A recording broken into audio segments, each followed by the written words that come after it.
Good morning. Welcome to the Bureau of Economic Geology's Austin Earth Science ZOOMERAMA. I'm Linda Ruiz-McCall, the Bureau's Information Geologist and Resource Center Manager. For those of you who are watching live, our rules using Zoom are such that we are unable to use the built-in chat features, but if you have questions, please email them to zoomerama@beg.utexas.edu. We will answer them at the end of the presentation. Before we get started, I would like to take a moment to thank our sponsors, especially Equinor and the Austin Geological Society, for their generous support. Yes, we are very happy that today we have a presentation from NASA's Texas Space Grant Consortium. Our speaker is Dr. Wallace Fowler, Professor of Aerospace Engineering at the University of Texas at Austin. During his 51-year career at UT Austin, Dr. Fowler has been the recipient of numerous local and national teaching awards and served as the director of NASA's Space Grant Consortium from 2002 to 2017. Today, he's going to dispel some common misconceptions about space exploration in his talk entitled Space, Fact versus Fiction. And now, Dr. Fowler, the floor is yours. Okay. Hello, my name is Dr. Wallace Fowler. I'm a retired professor at Aerospace Engineering and Engineering Mechanics at the University of Texas at Austin. Today, we want to talk about space, fact versus fiction. In particular, I want to talk about 4 topics. I want to talk about gravity, and gravity is going to be the major topic we talk about. Then I want to talk about living in space solar power, and then I'll end up with a little bit on Star Trek devices. Let's talk about gravity. There are a number of topics about gravity that we want to talk about. I want to talk about shooting down satellites, not a good idea. I want to talk about falling into the sun. It's difficult to do. I want to talk about dropping bombs from satellites. Don't try that.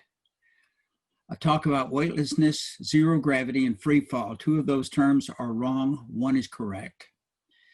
Let's talk about escaping Earth's gravity. You really can't do it, but you can neglect it in many cases. I'd like to talk about zero gravity rooms at NASA. They're not really there. And finally, I'd like to talk about extraterrestrial sports. First, let's talk about shooting down satellites. Fiction is satellites would fall to Earth if we were to shoot them down. The fact is that if we shoot down satellites, say we hit it with a missile, the satellite would break up and most of the pieces would just become space debris, making space much more dangerous for other satellites. A few of the pieces would fall to Earth, but most of them would stay in orbit. Now let's talk about dropping bombs from satellites. Fiction is that satellites are good bomb platforms. We can see everything down there. We look down, we can see the targets and this sort of thing. But if we release our bombs are in orbit also. They're flying right along with us. We release them, they stay in the bomb bay door. So basically, we better hope there's not a timer on the bomb. Otherwise, it's going to blow up and blow us up. Now let's talk about falling into the sun. You might think that if you get off of Earth, that you'd fall into the sun. This is not true. The fact is, it's much easier to escape the solar system than it is to fall into the sun. It takes us over 20,000 miles per hour to just get to Earth orbit. Then from Earth orbit to the sun requires another 48,000 plus miles per hour, or a total of 69,000 miles per hour to get back into the sun. However, from low Earth orbit to escape the solar system only requires an extra 19,600 miles per hour, or a total of 40,000 miles per hour to escape our solar system compared to the 69,000 it took us to get back to the sun. Now let's talk about escape Earth's gravity. In orbit, we've escaped Earth's gravity. This is false. In fact, there is gravity in orbit, but if we get far enough away from the Earth, the sun's gravity makes the Earth's gravity negligible. If we were in orbit around Mars, we wouldn't need to worry about Earth's gravity at all. Zero gravity or weightlessness. There are 2 of the 3 terms. The other term is free fall. Fiction is, in orbit, there is zero gravity. Things and people are weightless. This is not true. The fact is that if we're in orbit around the Earth, as it shows in the picture, in that circular orbit around the Earth, we're actually falling around the Earth. We're falling, but we're moving fast enough that the Earth is curving underneath us at the same rate as our orbit is curving. If the gravity of the Earth were turned off, we would go off on a straight line and be forever lost in space. So Earth's gravity is always on, and we are always free falling, not having zero gravity or weightless. But NASA uses the term zero gravity. Weightlessness, zero gravity, and free fall. Here are those three terms again. The color tells you which ones are right and wrong. The green one is correct. The two red ones are incorrect, but NASA uses zero gravity. The three girls in the picture here are University of Texas undergraduate students at that time. Now they're all out professionals working in space companies. They're in an airplane called the NASA Vomit Comet that we will look at in here in a second. First, let's look at the forces that are on us when we're standing on Earth. We have an astronaut standing here getting ready to go into one of NASA's, quote, zero gravity simulators. Again, the wrong term. But the astronaut standing there has the floor supporting him. If he tries to walk, the friction, he has to have friction to push him sideways, and he has his weight pulling down on him. The floor is supporting and balancing the weight. If we go to orbit, here's an astronaut. The astronaut is moving at orbital speed off to the right there at about 17,000 miles per hour, but he does have the weight acting down on him. Otherwise, he would again go in a straight line and be lost in space forever. He is falling around the Earth. This is astronaut Bruce McCandless in a thing called a manned maneuvering unit. Zero gravity rooms at NASA. Fiction is there's a room at NASA where astronauts can go to experience zero gravity. The fact is that zero gravity is free fall, and we can free fall for seconds off a diving board, minutes in a suborbital flight like the Vomit Comet, but never in a room, standing in a room on Earth. However, NASA does have rooms that they can train astronauts to have the experience of free fall if they move slowly enough. Now, here are NASA's, quote, zero-G simulators. They call them this, but this is, again, an erroneous term. They have an airplane, and they have a swimming pool. The airplane was KC-135 first. They wore the wings off of that one. It didn't crash. They retired it. Then they had a C-9. Now commercial outfits are doing this, and they have a swimming pool called the Neutral Buoyancy Laboratory. In the airplane, what the airplane does is the airplane's flying straight and level, then it pulls up, goes 45 degrees nose high, and then about 20 seconds into the maneuver, the pilot pushes over and the airplane flies in an arc, just like the arc that a baseball would take if you threw it. And for 25 seconds or so, everything inside the airplane is falling at the same rate as the airplane is falling, and everything floats.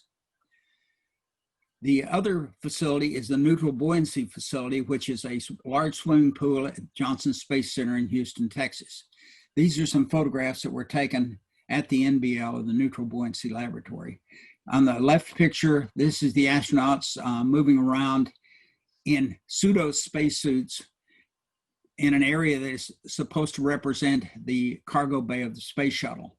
Picture on the right, you can see the same cargo bay of the space shuttle and parts of broken down or segments of the International Space Station. The pool itself is 102 feet wide, 202 feet long, 40 feet deep, and has 6.2 million gallons of water. That's an awful lot of water. That's about 6 of those big water tanks that you see, those big bulb water tanks you see sitting in cities. The pool itself is not big enough to hold the International Space Station. So what they do is they break it apart and put in the parts that the astronauts are going to be working on as they train to go outside the International Space Station. They'll just put up the part that the astronauts are going to be working on there and let them work on it there. And if they move slowly enough, it acts like being out in free fall. Now, let's talk about another thing, Space Olympics, how gravity affects sports. And we're going to be looking at gravity and affecting sports on Earth, the upper left-hand corner, the moon, the right-hand upper right, on Mars, the lower left, and on Phobos, the inner moon of Mars, the lower right. The pimple-looking thing on Mars on the lower left is the largest volcano in the solar system. It is a volcano called Olympus Mons, and it is 25 kilometers high, and the base of that volcano is about as large as the state of Arizona. On the lower right, Mars' inner moon Phobos is about 18 miles or 26 kilometers long. It's not very big. The gravity in these areas, Earth, we say that's 100%. Mars is 4/10 or about 40% of the gravity we have. The moon is about 17% of the gravity we have here on the Earth. And on Phobos, it's only 1/1000th of what we know. And this is going to be a big effect on the sports that we're going to be looking at. First sport we want to look at is the high jump. On the Earth's surface, I can jump a little over 8 feet high, and we're going to assume that the jumper can raise center of mass 3 feet. And we're going to have tall gyms in order for these jumpers to be able to jump. If we look at Mars and you make that same assumption, on Mars you could jump a little over 12 feet. On the moon you could jump a little over 23 feet. And on Phobos you could jump, assuming you had a gymnasium that high, you could jump 3,000 feet. Here I have a picture that shows the moon jumper jumping over with the 2 bars down there. The 8-foot bar is for Earth, the 12-foot bar is for Mars, and the moon jumper is 23 feet there, and assuming he's in a gym. Now, the next picture is totally wrong in that the jumper is, actually he's dead because he's out in a vacuum, Phobos, and he tried to jump up, and he's jumping 3,000 feet high, finding the bar and falling down the other side. There's no way he could do this, even if the gym were 3,000 feet high. So what he really has to do is to have radar reflective shorts and forget having the bar and the poles and this sort of thing. He just has to jump and see how high he goes. Now let's look at another sport, 100-meter run with no starting blocks, no spikes, just plain shoes. And on Earth's surface, it's 10 seconds. On Mars, it is a little over 12 seconds. On Moon, it's 16 seconds. And the differences are between Earth, Moon, and Mars is that you need a little bit of friction, and there's less friction on Mars because you weigh less, and you weigh less on the Moon again. You weigh only about 40% of what you do here on the Earth. And on Phobos, the predicted time is 1,000 seconds. If we did a split screen and had split screen TV and could show the Earth, Moon, and Mars people together, they would look like this. Earth would win, Mars would be second, and the Moon would be third. If we look at Phobos, the Phobos guy is tippy-toeing along with really, really, really, really slick shoes on, basically on ice. He's trying to keep his balance. It takes him 100 seconds, and at 100 seconds, he's still not up to speed.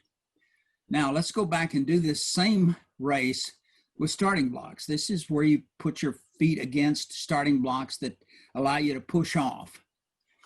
And if you do that on Earth, Moon, and Mars, you knock about a second off of each one of those things. But look at what happened to Phobos. At Phobos, we went from 100 seconds down to 20 seconds.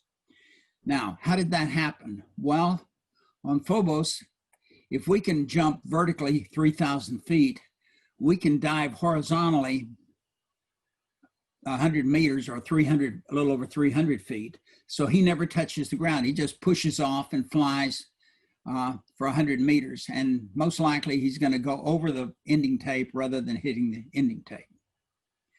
Now, let's talk about a 16-pound shot put. This is where the muscular guy pushes a shot put. This is a 16-pound steel ball and throws that as far as he can. And the picture here depicts Earth, Moon, and Earth, Mars, and Moon. Earth is the short little hop. This is a regular football stadium. The Earth is the short little hop. Mars is the one in the middle, and the Moon is the length.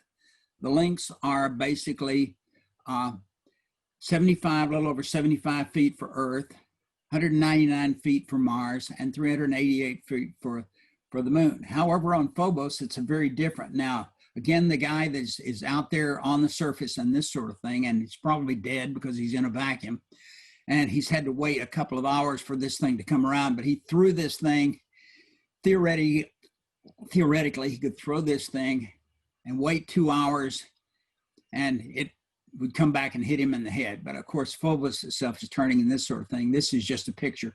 But note that he's tied down. He had to be tied down. Otherwise, pushing that thing with no friction, he would go scooting backwards as he threw the shot put forward.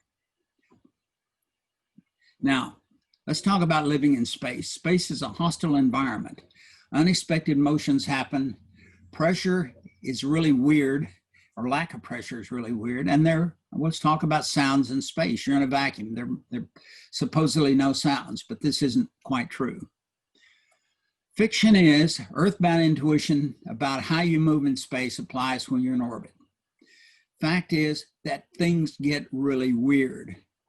I'll give you a couple of examples here.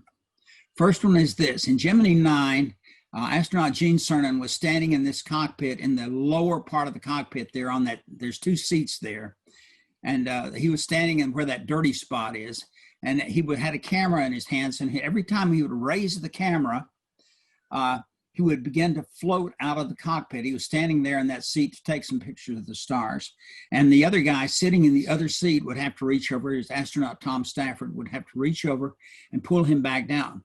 What was happening was that every time he would raise the camera, it would push his feet down into the springs of the seat, and there's some springs down in that seat, and then the springs would gently push him out, and Stafford would have to pull him down. He was floating out of the seat, and they didn't know why this was happening until they got back to Earth, and we tried to explain it to them. Now, another fiction thing is if you lose something in a spacecraft, you have no hope of finding it because it could drift anywhere. The truth is that you always look at, first place you always look in the same place. Of course, it could lodge in a crack somewhere or something, but on the other hand, you always look at the intake on the air circulation device, because the intake, the air is moving in the spacecraft. And so basically you go there and see if your keys are up against the grill and the intake to your air conditioning system.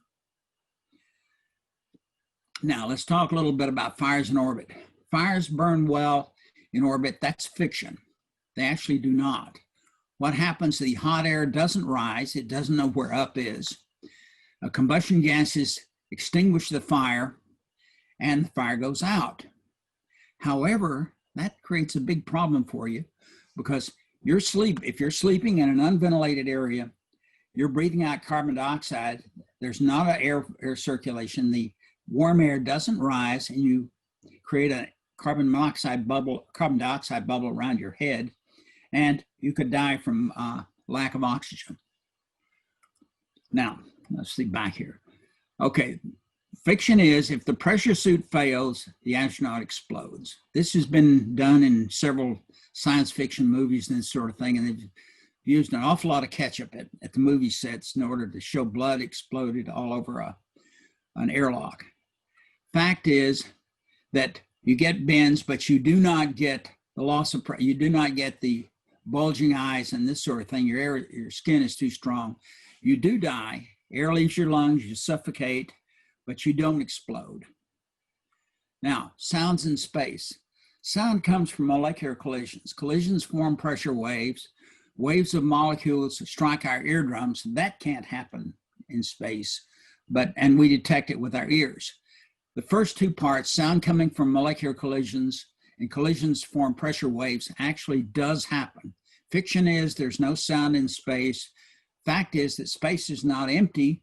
There is a molecule, say, in about every cubic meter of space. It's an extremely thin atmosphere, but if you look at the immense volume of space, collisions and molecules do occur occasionally. And the astronomers say they're this deep, I think is a B-flat sound, that comes from the Big Bang theory, from the original Big Bang 13 million years ago. But basically, we can't hear it because we can't stick our ears out there. We would die.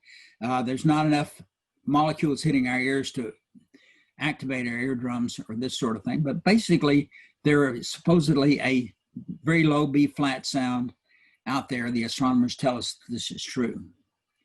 Now, fine, let's talk about space solar power. Fiction is that an array of solar power satellites could supply all of Earth's electrical power needs. The Earth does get enough sunlight on it in every day to power our electrical needs and give us no problems. The technology does exist. The size and mass of the system required for us to do it with solar power satellites would be prohibitive.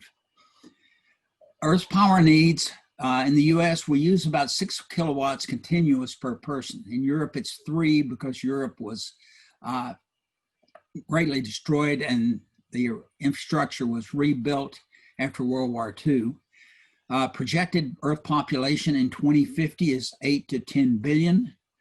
We assume, let's assume 3 kilowatts per person for every person on Earth. And if you want that in kilowatt hours, multiply that by 8 to 10 billion people times the number of hours in a year, and you'll get the number of kilowatt hours of electricity you have to produce.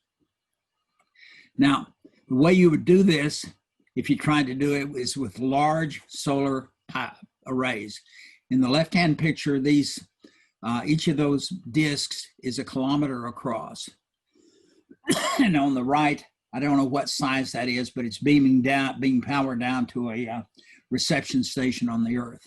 Neither one of these will be built that way because we can't do this the way we want. The reason is this: the size of the solar array is going to be huge. The satellite in Earth orbit would produce 1.3 kilowatts of energy per square meter. About 20% of this could ultimately come back into your television set or something like this if we had the system up there.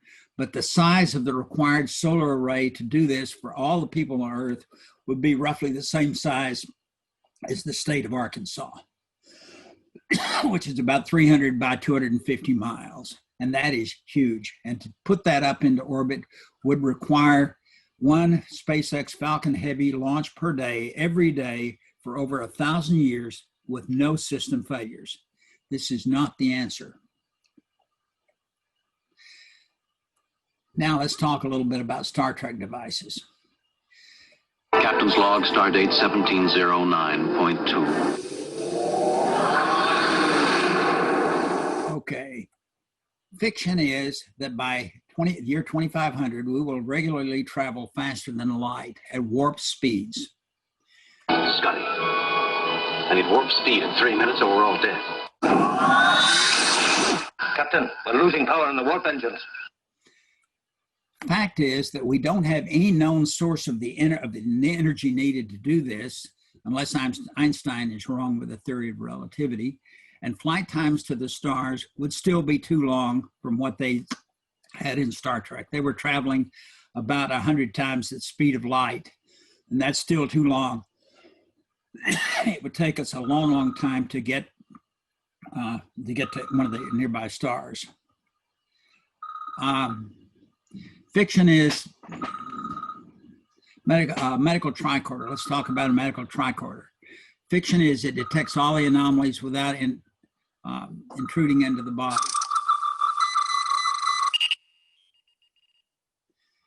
Fact is, we can hope for devices like this, and we're getting there. We have things like MRIs and this sort of thing, but they will not be that small.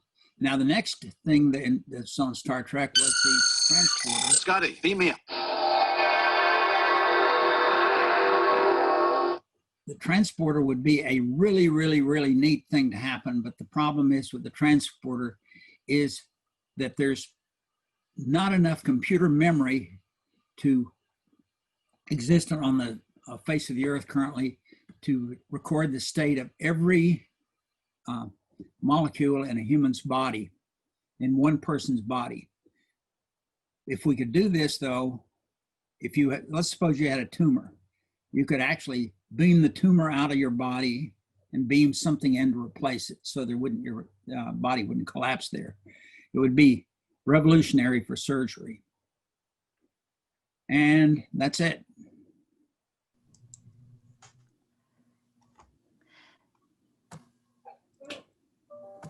Thank you so much, Dr. Fowler. That was a great presentation. I really appreciate this. And It's kind of jerky. Yeah, no, really great. And just for a few questions, one thing that I have as a question for you is, we are reaching out to young people.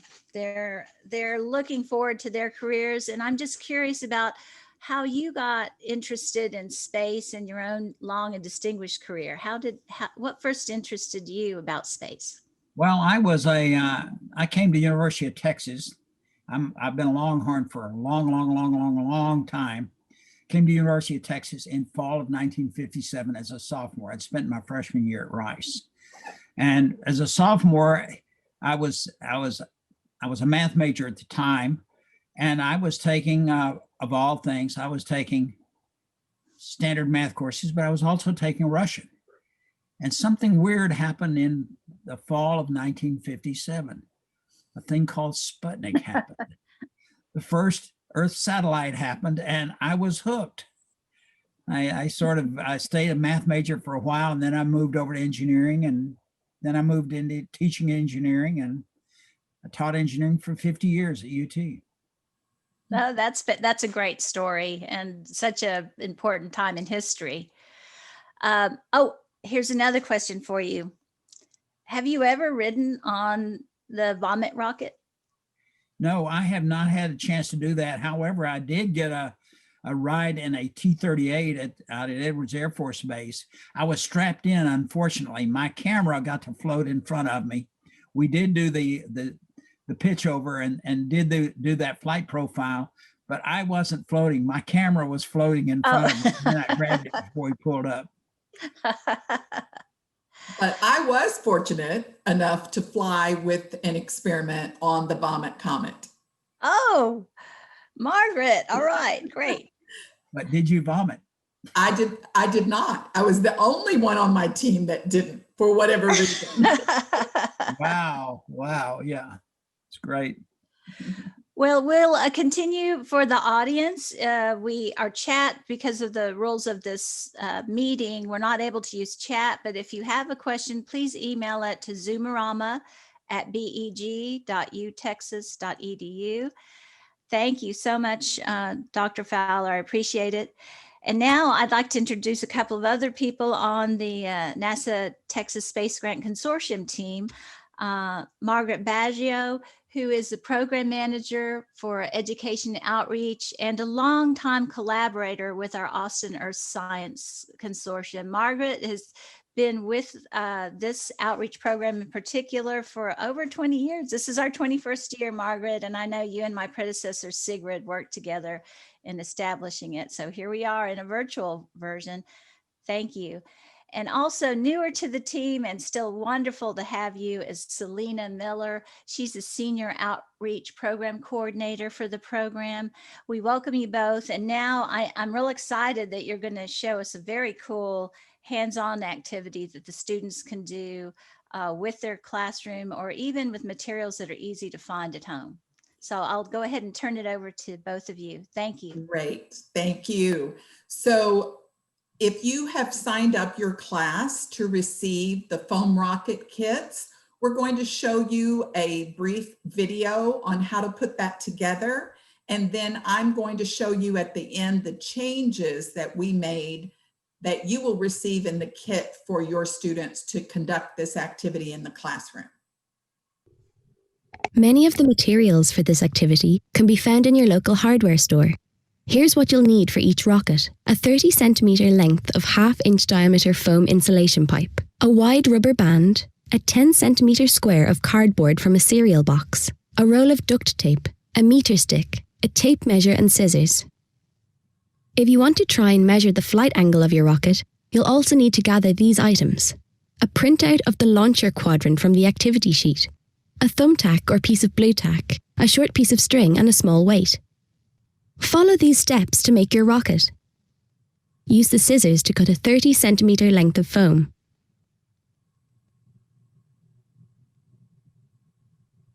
Make slits for the rocket fins by making 4 equally spaced cuts in one end of the foam. The cuts should be about 8 centimeters long. To make the fins, first cut the square of cardboard in half diagonally, making 2 equal-sized triangles. Now make a cut halfway down from the top point of one triangle and halfway up from the centre of the bottom of the other. This will allow you to slot the 2 triangles together to make the fins, which can then be inserted into the foam. Secure the fins in place by wrapping a piece of duct tape around the end of the rocket. For the top of the rocket, begin by cutting a 12 centimeter length of duct tape. Split this piece of tape down the middle and place one piece directly on top of the other to make the tape extra strong. Hold the rubber band on top of the foam and place the tape through it. Now stick the tape firmly in place, securing the rubber band to the top of the rocket. To finish, wrap another piece of duct tape around the foam to reinforce the top of the rocket. Your rocket is now ready. Make sure you don't point it directly at anybody when you're firing it. To launch, loop the rubber band over the end of the meter stick, pull back on the fin end of the rocket, point it into the air, and let go. Children can make a drawing of the shape of the rocket's flight path. They can also measure the distance the rocket travels, perhaps by placing cones where the rocket lands. Older children can also compare the launch angle of the rocket with the distance it travels. To do this, print and cut out the launcher quadrant pattern from the activity sheet. Tape the quadrant to the meter stick so the black dot lies directly over the 60 centimeter mark. Stick a thumbtack into the black dot and use the string to hang a small weight from the tack. This will allow you to measure the launch angle of the rocket. Make sure to mark the 30 centimeter point on the meter stick so you can launch the rocket with the same force each time. Now you can launch the rocket from a range of angles, measuring how far it goes each time in a table. Can you use your data to tell which launch angle gave the longest flight?